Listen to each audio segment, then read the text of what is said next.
Урматтуу кыргызстандыктар, урматтуу журналисттер, көпчүлүгүңүздөр менин талапкерлигимди колдогонуңуздар үчүн терең ыраазычылык билдирем. Сиздердин мага берген көпчүлүк добушуңуздар мага дагы да мындан да чоң дем күч берди. Ишеничиңиздерди толугу менен аткарууга бардык күчүмдү жумшаймын. Мамлекетибиздин экономикасы, энергетика системасы жана саясий кырдаал өтө оор мезгилге туш келген убакта бийлик башына келип жатамын. Ошондуктан жакынкы 3-4 жыл аралыгында сиздердин колдооңуздар бүгүнкүдөн да көбүрөөк керек болот. Себеби 30 жылдан бери үйүлүп калган экономикалык кризисти калыбына келтирүү үчүн 1-2 жыл жетишсиз экенин баарыңыздар жакшы билесиздер. Бирок ошентсе да жакынкы аралыкта экономикалык абалыбызды жөнгө салып 2-3 жылдан кийин кризистен чыгып кетерибизге толук көзүм жетет. Ал үчүн бизге саясий стабилдүүлүк зарыл. Биздин өлкөдө акыркы 30 жылда бир эле нерсе калыптанып калган. Ал коррупция. Жөн эле коррупция эмес, саясий коррупция, экономикалык коррупция жана кландык башкаруу. Мындан ары мындай акмакчылыкка жол бербейбиз.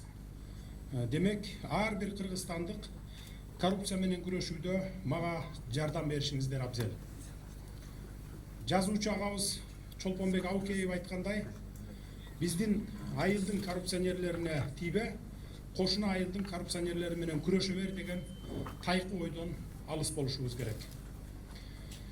Биз мурдакы бийликтегилердин катасын кайталабайбыз. Бардыгы ачык болот. Эгер кимдир бирөө кандайдыр бир маселеге кызыктар болсо, ачык айкын эл алдында талкуулаганга даярбыз. Өкмөттүн эшиги дайыма эл үчүн ачык болот. Биз саясий куугунтукка жол бербейбиз. Ким гана болбосун, ал саясатчыбы же жеке адамбы, эгер өлкө үчүн зыян келтирсе, мыйзам алдында бардыгы бирдей жоопкерчилик тартууга тийиш. Биз эски бюрократ коррупционерлер, саясатчылардан тазаланышыбыз керек. Бул жалпы элдин талабы. 6 октябрь күнү аянтка чыккан эл иллюстрацияны аянтта кылабыз дешкенде, элден суранып, баары мыйзам чегинде жасайлы. Ошого макул болгула дегенимде, баарыңыздар макул болгонсуздар. Кудай буйрса, ошол убадамды аткарам. Мен Кыргызстанды оңдойлу, элдин жашоосун жогорку деңгээлге жеткирели деп, өтө чоң, орун толгус жоготууларга учурадым. Эгер мен ошол кыялдарымды ишке ашырбасам, мени атамдын, энемдин, баламдын арбактары кечирбес. Бирок мен жалгыз ал кыялдарымды ишке ашыра албайм. Мага бүгүнкүдөй эле сиздердин, жалпы элдин колдоосу керек болот. Анткени коррупционерлерди, ууруларды жок кылуу өтө оор. Уурулардын тили буудай кууруп, баштары компьютерде иштеген, жети баштуу ажыдар сыяктуу адам сапатынан чыгып, кайсы жолдор менен уурдап, бирок кантип жооптон кутулуп кетүүнүн жолдорун тыкыр өздөштүргөндөрдөн экен. Урматтуу мекендештер, ар бир мамлекеттин байлыгы бул анын эл журту. Биздин эл журтубуз акыркы 30 жыл ичинде ушул коррупционерлердин айынан чет өлкөлөргө чачырап кетишти. Бүгүнкү күндө 2 миллион элибиз сыртта жүрөт. Биз аларды жакын арада кайтарып келишибиз керек. Ар бир үйдөн жок эле дегенде бирден мүчө чет өлкөлөрдө жүрүшөт. Аларды кайтарууга ар бир үй бүлө кызыктар. Мамлекетибиздин 5 миллиард долларлык тышкы карызынан кутулалы. Ага жетүү үчүн баарыбыз бир жакадан баш, бир жеңден кол чыгаралы. Дагы бир нерсени баса белгилеп айта кетейин. Биз кыйынчылыкты ынтымак менен, биримдик менен жеңерибизди унутпасак. Кыргыз Республикасынын президенттигине талапкерлигин көрсөткөн атаандаштарыма да чын дилден чыккан терең ыраазычылыктарымды билдирем. азыркы тапта ынтымактан кетип, бири-бирибизге акарат айтуу, жалган маалымат, ушак айың менен алпырышуу олтуруунун эч кандай кажети жок. Мындан биз өлкөбүзгө зыян гана алып келебиз.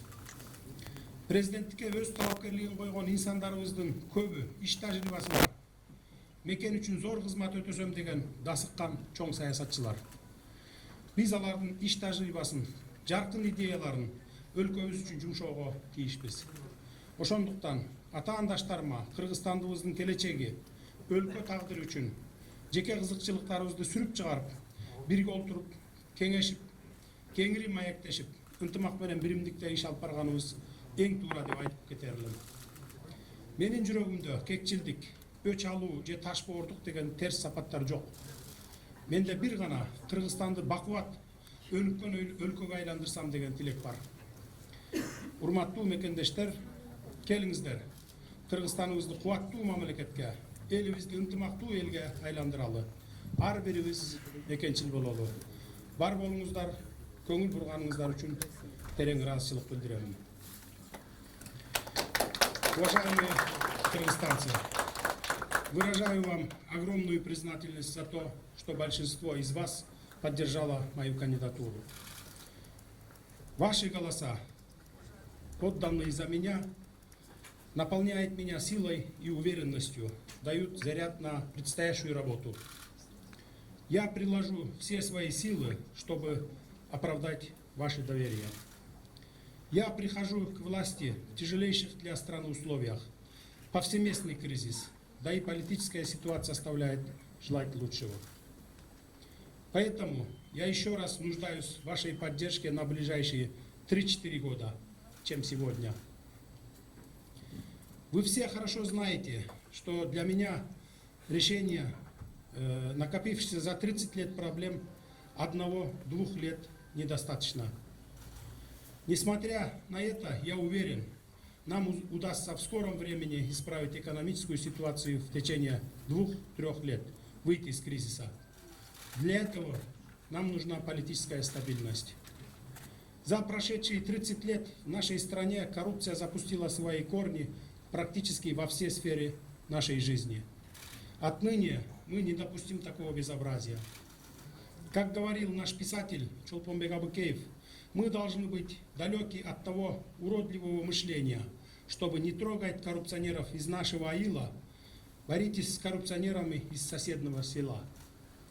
Каждый кыргызстанец должен внести свою лепту в борьбу с коррупцией. Мы не повторим ошибки прежних властей.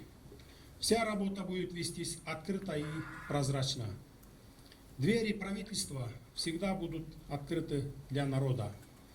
Все предложения и насущные проблемы будут обсуждаться открыто, с участием гражданского общества. Мы не допустим политических гонений, не будем укрывать нарушивших закон. Кто бы ни был, политик или частное лицо, если нарушил закон, то должен ответить перед законом и народом. Мы должны очиститься от старых бюрократов и коррупционеров. Это требование народа. Народ, вышедший на площадь 6 октября, собирался провести иллюстрацию прямо на площади. Но когда я заявил, что все должно быть в рамках закона, вы все согласились. И я выполню это обещание. Но я не смогу осуществить все эти планы в одиночку. Теперь мне еще больше нужна ваша поддержка. Уважаемые соотечественники, богатство каждого государства – это люди. За годы независимости из-за коррупционной, порочной власти почти треть наших граждан были вынуждены за рубеж в поисках лучшей доли. Почти в каждой семье есть тот, кто вынужден жить за границей, чтобы обеспечить своих родных. И в каждой семье ждут с нетерпением своих близких. Наша задача – вернуть их в самое ближайшее время домой, обеспечить достойной работой и уровнем жизни. Мы должны погасить 5-миллиардный долг государства. И для того, чтобы все это сделать, необходимо, чтобы мы все, народ Кыргызстана, объединились. Политические оппоненты, все кандидаты в президенты, оппозиционеры и те, кто далек от политики. Мы обязаны использовать этот уникальный шанс на обновление страны, сделать наши мечты о светлом будущем Кыргызстана реальностью. Уважаемые друзья, в моем сердце нет злости или ненависти ни к своим соперникам, ни к тем, кто приложил все усилия, чтобы дискредитировать меня, чтобы не дать свершиться народной воле. Давайте все вместе превратим наш Кыргызстан в процветающую и счастливую страну. Пусть каждый из нас будет патриотом. Спасибо за внимание. Уважаемые коллеги, переходим на вопрос открытый. Добрый вечер, Первый канал, Шишкин Олег, корреспондент. Согласно предварительным данным, народ на референдуме высказался за сильную президентскую республику как форму управления в Киргизии.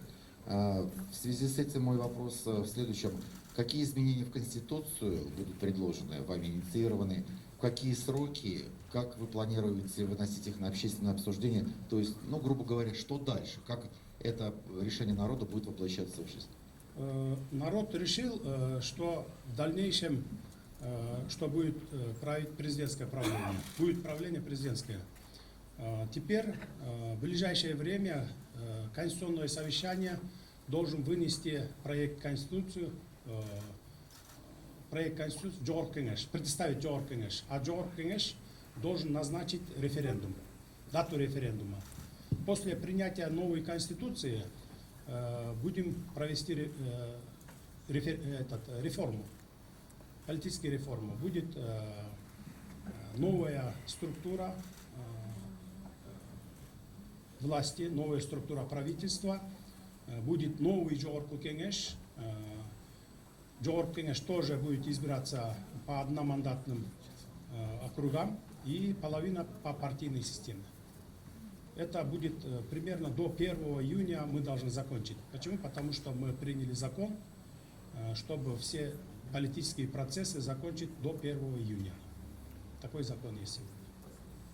Кейинки суроо. Азаттык Токтосун Шамбетов. Саламатсызбы, Садыр мырза. Бүгүн шайлоочулардын 3 миллиондой шайлоочунун 1 миллиондон ашыга келди. Бул 3төн 1 бөлүгү деп эсептесек болот. Бул башка шайлоолорго салыштырмалуу абдан аз деп эсептелүүдө. Сиз ушундай шартта алдыда келаткан алдын ала жыйынтыкка катары кийин президент болуп калсаңыз, саясий күчтөрдү бириктирүүгө, өлкөнү бириктирүүгө кандай максаттарыңыз бар, кандай пландарыңыз бар? Саясий күчтөрдү консолидация кылууга, ынтымакка чакырууга, элди бириктирүүгө. Экинчи каалоо менен өтүрүч, сиз убактылуу өкмөт башчылыгына келип атканда дагы маекке чакырдык элек интервьюга. Азыр дагы расмий маекке чакырабыз, анан алдын ала жыйынтык менен куттуктайбыз. Сиздердин маегиңиздерден качпайм, барам сөзсүз. Мына эми Кудай буюрса эртеңден баштап колум бошойт. Шайлоонун жыйынтыгы бүттү, чыкты. Кайсы күнгө чакырсаңыздар, мен сиздердин маегиңиздерге барамын. Элге түз жооп бергенге даярмын. Элден качпаймын. Бул бир. Экинчиден, эмне үчүн ушундай шайлоого аз катышты деп атпайсыздарбы сиз? Мурда шайлоолор жасалма жол менен өтүп келген, билесиздер. Форма 2 дегенде мындай бир ойлоп таап чыгып, анан мындай мурда бир 3 миллионго чейин шайлоочулар катышкан убакыт болгон. Бул жолу биз бийликке келген күндөн баштап мындан ары шайлоолор, жанагыдай президенттик болобу, парламенттик болобу жасалмалуу жол менен өтпөш керек. Сатып алуу, сатуу дегенге тыюу салышыбыз керек деп биз буйрук бергенбиз. Мына бүгүн ошол буйрук аткарылып, форма 2 деген баш айландырма, ушундай бир мафиялык система жок болгондугу үчүн ошо 1 миллиондон ашык адам келип атат. Бирок ошол элдер, келген элдер өзүнүн чын жүрөгү менен добуш бергенин сиздер дагы көрдүңүздөр. Анан сиздерден ушу азаттыктан суранамын. Мындай бир сөздөрдү бурмалап, бир жерин кесип алып туруп, анан өзүңөрдүн комментарийиңер менен мындай башка жака бурмалабай берип турсаңыздар жакшы болот эле. Кантип саясий күчтөрдү консолидация кылып, алар менен сүйлөшкөнгө, элди бириктиргенге кандай планыңыз бар? Буга чейин деле ошол биринчи күндөн баштап саясий күчтөрдүн баарын мен бириктирип келгем, билесиздер. Азыр дагы шайлоодон кийин баардыгын бириктиргенге даярмын. Болгон күч аракетимди жумшаймын. Эгерде кимдир бирөө же бир кандайдыр бир саясатчы эгер ага макул болбосо, анда ал өзүнүн иши. Спутник Кыргызстан маалымат агенттигинин кабарчысы Элеман Кармышаков. Эми ушул президент башкаруу тандалгандан сиз кандай ойлойсуз? Бардык бийликти көбүнчө президентке өткөрүп бересизби? Парламентти алсыраткан система түзүлүш керек деп ойлойсузбу? Же парламент менен президентте баланс болуш керек деп ойлойсузбу? Азыр биз жаңы конституция кабыл алынганга чейин эски конституция менен жашайбыз. Бир 2 айдын ичинде ошондой эски конституция менен жашайбыз. Жаңы конституция кабыл алынгандан кийин жаңы система түзүлөт, башкаруу системасы. Анан ал жерде бир эле президенттик деп бардыгы президентке бийлик берилбейт. Парламентке дагы бийлик берилет. Бая баланс болуп туруш үчүн экөөнө бирдей болот. Андан сырткары курултай системасы деп долбоордо, конституциялык долбоордо ошо курултай системасында киргизип атышат. Бул жерде курултай системасы дагы өзүнүн кандайдыр бир бийликке болгон сунуштарын берип, бийликке болгон ушундай бир рекомендацияларын берип турат да. Тең салмактуулук парламент менен президенттин ортосунда сакталат. Кийинки суроо. BBC радиосу Азиза Марат кызы, Садыр мырза саламатсызбы? Алдын ала жыйынтыктар боюнча көпчүлүк басымдуусу президенттик башкарууну тандап жатат. Ушундай жыйынтык менен аяктаса, азыркы баш мыйзам жана бардык системанын бардык дегеле нерселерди башкарган мыйзамдар бул башка туура келбей калып атат. Парламенттик башкаруунун мыйзамдары болуп калып атат. Бул маселе кандай болот? Анан тышкы карыздарды төлөөнүн жолдорун өзүңүздүн планыңызды айтып бересизби? Баш мыйзам кабыл алынса, жаңы баш мыйзам кабыл алынса, ошого ылайык бардык мыйзамдар өзгөрөт. Сот системасы боюнча, жергиликтүү башкаруу боюнча, президент боюнча, курултай, анан жогорку кеңеш боюнча бардык мыйзамдар ошол конституцияга ылайык даярдалып, анан кабыл алынат. Ага чейин биз азыркы эски, бүгүнкү конституция менен жашап турабыз. Бул бир 2 айдын ичинде боло турган нерсе. Анткени ошо жаңы конституция кабыл алынгандан кийин мыйзамдардын баары жаңы болуш керек да. Жаңы система түзүлүш керек. Ошон үчүн бардык мыйзамдар жазылат. Муну депутаттар жазат, өкмөт жазат, президенттин аппараты жазат. Жаңы мыйзамга ылайык, жаңы конституцияга ылайык. Ошон үчүн ошол жаңы мыйзамдар кабыл алынганга чейин эски конституция менен жашап турабыз. Тышкы карызды болсо чечүүнүн жолдорун биз пландаштырып жатабыз. Кудай буюрса, баягы долбоорлорубуз бар. Биринчи 2-3 жылда баарын жабабыз деп баягы сөз бере албайбыз. Анткени 1 жыл, 2 жыл бизге өтө кыйын болот. Экономикабызда кыйынчылык бар, энергетика системасында кыйынчылык бар. Анан ошондой эле ошо саясий жактан дагы биз туруктуулугубуз өтө бекем эмес. Ошондуктан баягы 1-2 жыл кыйналабыз. Муну ачык эле моюнга алышыбыз керек. Бирок 2-3 жыл, 4 жылдан кийин биз сырткы карыздарыбызды толук жапканга мүмкүнчүлүк алабыз. Кийинки суроо. Саламатсызбы, 7 канал атым Айжигит. Бир катар президенттикке талапкерлер шайлоо реалдуулуктан одон алыс болду, шайлоонун жыйынтыгын тааныбайбыз деп айтып чыгышты. Ушуга пикириңизди билдирип коесузбу? Эми ар кимдин өзүнүн ою бар да, өзүнүн ой пикири бар, көз карашы бар. Бирок кичине мындай бир сөз айтарда да Кудайды караш керек да, мурунку система менен мурунку ушул баягы бир административдик ресурстар колдонуп шайлоо өткөрүүгө караганда мына 99,9% таза өттү да. Ар бир элди мисалы сүйрөп барып добуш берүү деген болгон жок. Мурда мугалимдерди, врачтарды 5тен киши алып келесиң, 10дон добуш алып бересиң деп кыйначу эле. Чогулуштарга бийликтик баягы талапкер барганда кыйнап алып келчү эле, андай болгон жок да. Бул шайлоодо андайды биз жол берген жокпуз. Мындан кийин деле парламенттик шайлоо ал деле көз ачып жумганча келет. Кудай буюрса, ушу майдын аягында парламенттик шайлоо болот деп күтүп атабыз. Биздин долбоор боюнча, баягы конституциялык кеңешмелердин сунушу боюнча. Кудай буюрса, ал деле көз ачып жумганча келет. Ошондо деле көрөсүздөр. Бийликтик ресурстарды же болбосо сатуу алуу деген ушундай мурдакыдай акмакчылыкты биз жол бербейбиз. Ага толук сиздерди ынандырып айтып кете алабыз. Мындан ары шайлоолор дайыма таза өтөт.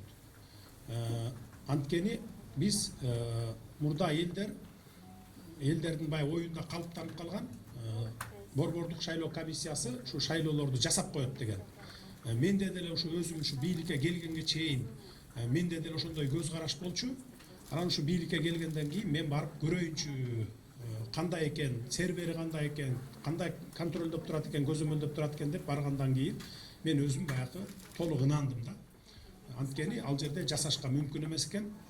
Бирок ошентсе дагы баягы мен биринчи бийликке келген күндөн баштап эсиңиздерде болсо керек, блокчейн системасын орнотобуз шайлоо немелерине деп айтканмын, борбордук шайлоого жана урналарга чейин деп. Борбордук шайлоого бүгүн блокчейн системасы орногон, ошонун негизинде өттү. Кудай буюрса, кийинки 5 жылдыкта ар бир урнага чейин ушу блокчейн системасын орнотуп, анан ушул баягы өнүккөн өлкөлөр сыяктуу бүгүн мисалы мигранттар добуш бере албай калды да көпчүлүгү мисалы. Кийинки 5 жылдыкта Кудай буюрса ар бир өлкөдө жүргөн жарандарыбыз, мейли Россияда болобу, Казакстанда, Америкада, Европада болобу, дүйнөнүн булуң бурчунда жүргөн баягы биздин жарандарыбыз өзүнүн смартфонунан добуш бергендей системага жетебиз. Кийинки суроо. Телеканал НТС. Арман Садыр мырза, биринчи суроом, өкмөт башчы ким болот? Жана азыр социалдык тармактарда маалымат жүрөт, айрым талапкерлердин тарапташтары Борбор калабызынын булуң бурчунда чогулуп атат дегенчи. Эми сиздердин тарапташтарыңыздар менен кагылышуу болот деп коркпойсузбу? Рахмат. Өкмөт башчыны ойлоно элекпиз. Азыр эми жаңы эле жыйынтыгы чыгып атат, эми эртең бүрсү күндөн баштап ойлонобуз, Кудай буюрса. Анан эми ал кимдин тарапташтары чыгып аткан боюнча маалыматым жок. Кимдин тарапташтары болсо дагы, меники болобу, башканыкы болобу, көпчүлүк элдин берген добушун сыйлаш керек. Азчылык көпчүлүккө баш ийет. Бул адам баласынын табиятынан өзү ушундай. Дүйнө жүзү боюнча дагы бардык мамлекеттерде көпчүлүк азчылыкка баш ийиш керек. Саламатсызбы, Садыр мырза, атым Чалбонбек, Политклиника медиасы. Менин суроом төмөндөгүдөй. Экинчи президенттик күмөнөткө барасызбы? Биринчисин баштай элек жатып, экинчисин ойлонгон жокпуз. Келе берсин убакыт, Кудай айтканын көрөбүз. Толкун Намакбаева, Франц Пресс. Садыр Нургоевич, вы уже были в агентстве по борьбе с коррупцией, но почему вам тогда не удалось эффективно бороться с коррупцией, и как конкретно вы теперь собираетесь это сделать, и считаете ли вы поворотный момент с того дня, как стали президентом? Эже сиз жакшы билесиз да, ал убакта комиссар деген ошо агентство по предупреждению коррупция деген агенттик, бул баягы кыргызча айтканда аты улук, су парасы курук деп коет го. Мындай бир названиясы ошондой болгон менен бизде эч кандай полномочия жок болчу да. Оперативдик кызматыбыз жок болчу, тергөө кызматыбыз жок болчу, жөн гана компьютерде мониторинг жасап отура турган агенттик болчу. Анан кантип коррупция менен күрөшөт элек ошол убакта. Эгерде биз өкмөттүн мүчөсү да эмес болчубуз ал убакта. Негизи мыйзам боюнча, анан кийин баягы нормативдик нормалар боюнча өкмөттүн мүчөлөрүнө бардык кагаздар келип турат макулдашууга. Бизге келчү эмес андай. Бизде маалымат да жок болчу. Ал убакта 2008-2009 жылдар болчу, кийин мен 2010 жылы бардык коррупциялык моменттерди ачып чыктым. Азыр ошо көпчүлүк оппоненттерим ошол суроону берет дайыма эле. Сиз комиссар болуп турганда эмне үчүн ачкан эмессиз деп. Ошондуктан менде эч кандай маалымат жок болсо, өкмөттүн мүчөсү эмес болсом, ошон үчүн мен аны көтөргөн эмесмин ал маселени. Кийинки суроо. сайты. Супер ТВ телеканалы Тахмина Кенжебек кызы, саламатсызбы. Супер ТВнин жалпы жамааты сиздин бүгүнкү жеңишиңиз менен куттуктайт. Анан президент катары биринчи жарлыгыңыз эмне болот? Аны ойлону элекпиз. Азыр жаңы эле баягы результатын көрүп кубанып, ошон үчүн сиздердин алдыңыздарга, элдин алдына чыгып, ыраазычылык айтып коелу деп гана турабыз. Андай долбоорубуз пока жок. Международное агентство Интертас. Садыр Нургоевич, такой вопрос. Как вы собираетесь выстраивать отношения с Российской Федерацией? Намерены ли сохранить или еще больше углубить их? Россия у нас союзнический партнер, главный стратегический партнер. Мы с ними союзники. Мы жили при Союзе 70 лет вместе, при СССР. После развала Советского Союза в течение 30 лет мы являемся с ними стратегическим партнером, главным союзником. остается главным союзником Россия, Российская Федерация. Следующий вопрос. Суперкейджи сайты. Саламатсызбы. Сөз эркиндигине болгон мамилеңиз кандай болот? Сизди сындаган башка маалымат каражаттарын кысымга албайсызбы? Жоқ, андай болбойт. Бирок мен сөз эркиндигин толук мындай коргоого өзүм дагы ынтызармын. Сөзсүз түрдө мен коргойм. Эгерде сиздерге кандайдыр бир куугунтук болуп аткан болсо болушамын. Бирок мен көптөн көп суранамын сиздерден.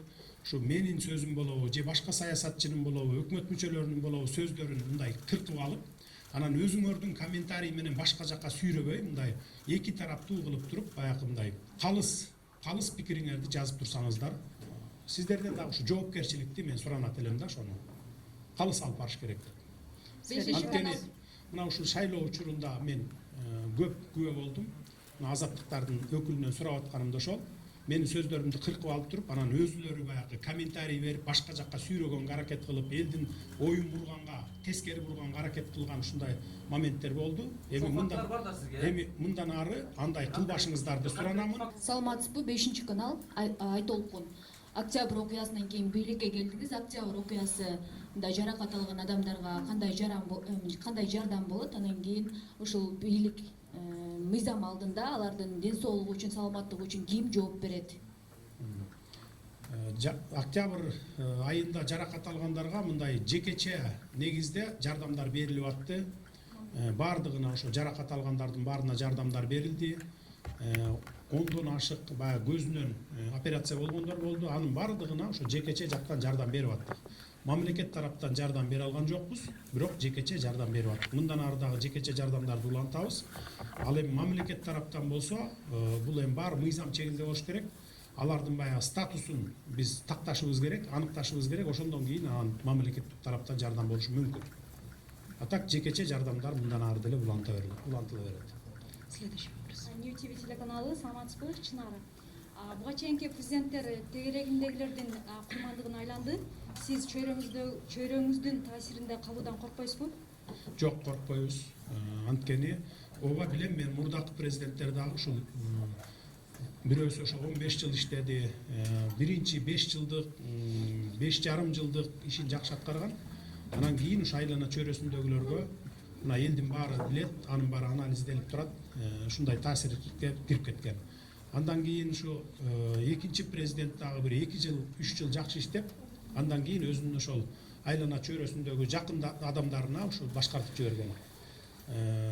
Андан кийинки президентибиз дагы жардамчыларына, өзлөрүнүн айдоочуларына башкартып ийген учурлар болгон. Бирок менде андай катачылыктар болбойт. Анткени биз тарыхтан сабак алган адамдарбыз. Кудай буйрса, канча жыл башкарып отурсам мамлекетти, ошончо жыл мен өзүм гана башкарам. Досторго башкартпайм, шопурларга башкартпайм, жардамчыларга башкартпайм, жана туугандарыма башкартпайм.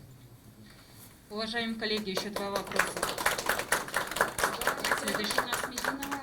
Шайлоодон кийин кайсы бир саясатчыларга, аткаминерлерге, чиновниктерге кылмыш иши козголобу? Эгер козголсо, кимдерге?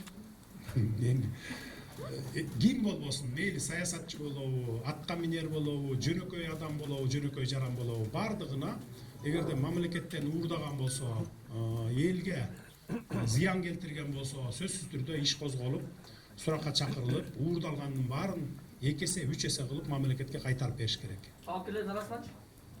Мен аны айта албайм. Талапкерлердин арасынан деле менин маалыматым боюнча бар болчу.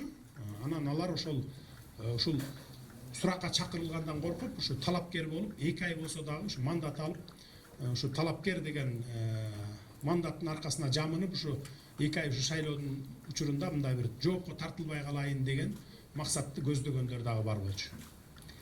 Следующий вопрос. Урматтуу президент, бул жакта мен Турциянын улуттук маалымат агентствосунун өкүлү Анадол Алиев Назир атым. Сизге бир суроо, сизди куттуктайм. Анан мындан кийин Боордош Кыргыз мамлекетинин мына Боордош Түркия мамлекетинин арасында мамиле кандай болот, кандай пландарыңыз бар, айтсаңыз болобу? Рахмат. Биз түрк тилдүү элдер бири-бирибиз менен мамилебиз жакшы. Менин маалыматым боюнча ошо түрк тилдүү мамлекеттердин уюму бар, Түрксой деген. дайыма мамилебиз жакшы болуп келген. Мындан ары дагы Түркия менен мамилебиз бүгүнкү күндөн дагы жакшыртканга, өтө жогорку деңгээлге жеткиргенге биз болгон күч аракетибизди жумшайбыз. Рахмат. Башка мамлекеттер менен дагы биз мамилебизди жакшыртабыз. Кошуна мамлекеттер менен биз жакын мамиледе болобуз. Анткени кыргыздарда жакшы сөз бар. Алыскы туугандан жакынкы кошуна деп коет эмеспи? Анан албетте калган бардык мамлекеттер менен бирдей, тең ата, анан эки тараптуу кызыкчылык болсо бардык мамлекеттер менен бирдей мамиле түзөбүз. Рахмат кесиптештер. Саламатсызбы? Алдын ала куттуктайбыз. Параграф гезити Асель Токтогулова. Сизге бир суроо. Келген президенттин баары эле сот системасын реформа кылам деп келет, бирок жыйынтыгын баарыбыз көрүп жатабыз, эч кандай жыйынтык болбой жатканын. Сиз сот реформасына кандай пландарыңыз бар? Сот системасын сөзсүз түрдө реформа кылабыз. Сот системасын бир 100% болбосо дагы биз 90-95% көз карандысыздык сот системасын түзгөнгө жетишибиз керек. Анткени дүйнөлүк практикада соттор көз каранды болсо, анда ал өлкөдө адилеттүүлүк, мыйзамдуулук жок болот да. Элдин наразычылыгы дагы 90% ушу сотторго наразычылыктан келип чыгат. Эгер эсиңиздерде болсо 2011 жылы мен депутат болуп турганда ушу сот реформалоо боюнча комитеттин төрагасы болчумун. Ошол мезгилде реформаны баштаганымда сот системасын көз карандысы кылып түзөлү дегенде 100дөй адам нериштип келип, ушул убактылуу өкмөттүн мүчөлөрү ошогон баягы сот системасынын реформа жүрүшүнө каршы кызыктар адамдар келип, ушул мени председатель комитеттиктен кетирип, анан бүгүнкү көз каранды сот системасын түзүп алышкан. Мыйзамдардын бардыгын кайрадан жазып, кайрадан башка мыйзам кабыл алып, ушундай бүгүнкү системаны түзгөн да. Ошол мезгилде менин күчүм жеткен эмес. Анда мен болгону жалгыз депутат болчумун. Бүтүндөй мамлекеттик машинага каршы тура алган эмесмин, күчүм жеткен эмес. Эми Кудай буйрса, бийлик башына келсе, мен сот системасын толук көз карандысыз системасына айлантып, мыйзамдарды ошолгон ылайыктап жазып, сот системасын өздөрүнүн колуна беребиз. Ошол эле мезгилде бирок элдин алдында, мамлекеттин алдында алар адилеттүү, мыйзамдуу чечимдерди кабыл алуусун көзөмөлгө алабыз. Кийинки суроо. Садыр Нургодёевич, здравствуйте. Аида Джумашева, 24KG. Скажите, если у вас уже определенные претенденты на какие-то должности, собираетесь ли вы кого-то из своих друзей, может быть, знакомых на эти должности, да, как бы сажать? И другой вопрос о том, вот вы сказали, что все будет да, в рамках закона и так далее и тому подобное. А если вдруг кого-то из ваших близких заподозрят в коррупции, намерены ли вы, скажем так, его тоже, да, привлекать к ответственности? Спасибо.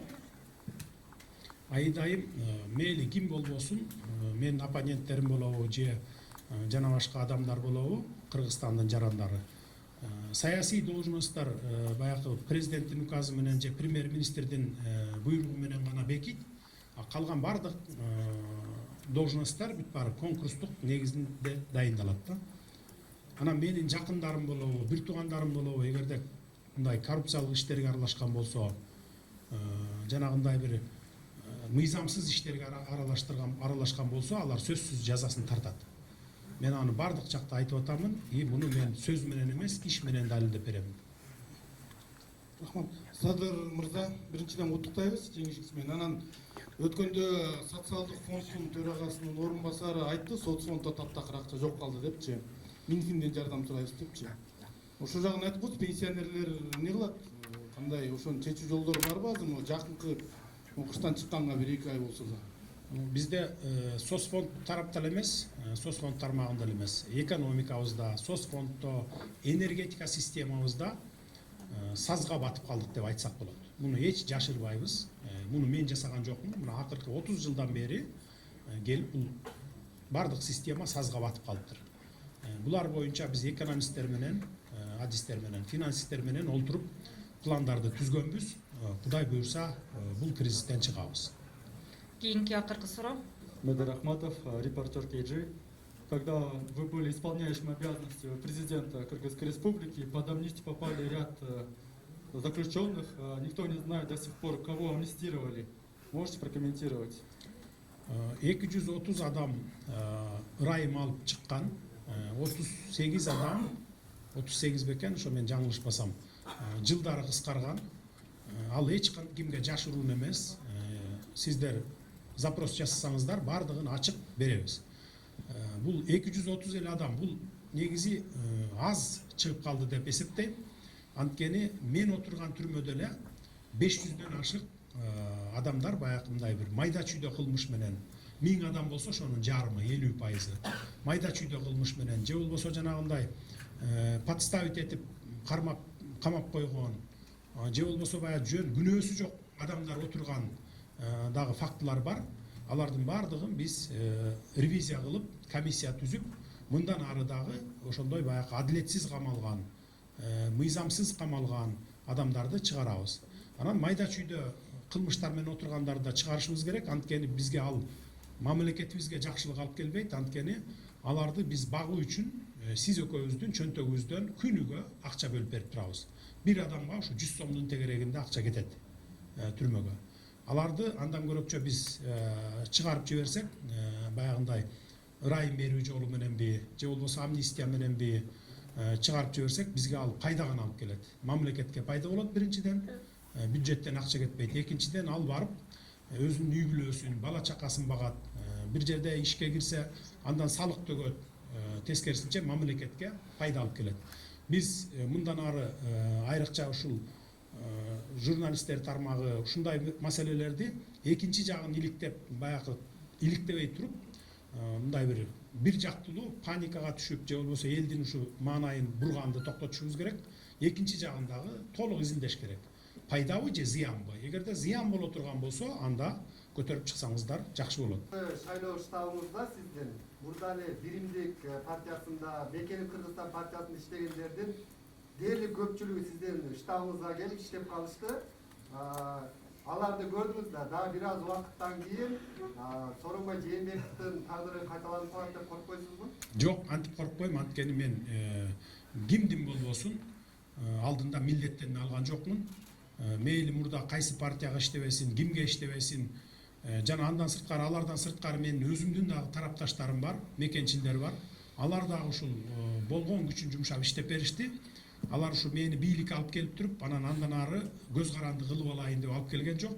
Ар ким өзүнүн кызыкчылыгы үчүн, өзүнүн келечеги үчүн, мамлекеттин келечеги үчүн, өзүнүн бала чакасынын келечеги үчүн иштеди. Мени алып келип кызматка койгону, ал мейли Биримдик болобу, Мекеним Кыргызстан болобу, же мекенчил болобу, келечегинен жакшы келечектен үмүт кылып алып келди. Ошондуктан мен алардын алдында милдеттенме албайм, алганда эмесмин. Мен болгону мамлекеттин кызыкчылыгы үчүн иштейм. Азыр биздин Кыргызстанда 90% эл жакырчылыкта жашайт экен. 90%. Биз бул боюнча 2 ай мурун ушу программаларды түзүп, долбоорлорду даярдаганбыз. Аларга кандай жумуш орундарын түзүп беребиз, жана кантип жакырчылыктан чыгабыз деген долбоорлорубуз бар. Кудай буйрса, уже жакын арада ишке киргизсек, бир жыл деп айтпайлы, анткени бир жыл деп айтсак бул өтүрүк болуп кетет. Где-то бир 2,5-3 жылдын ичинде биз жакырчылыкты жойгонго толук мүмкүнчүлүгүбүз пайда болот. Эгер өлкөбүздө саясий кырдаал туруктуу болуп турса. Саламатта калыңыздар, рахмат сиздерге келгениңизге. Çok rahmat Sadır Kılıçdaroğlu. Kesinleşti.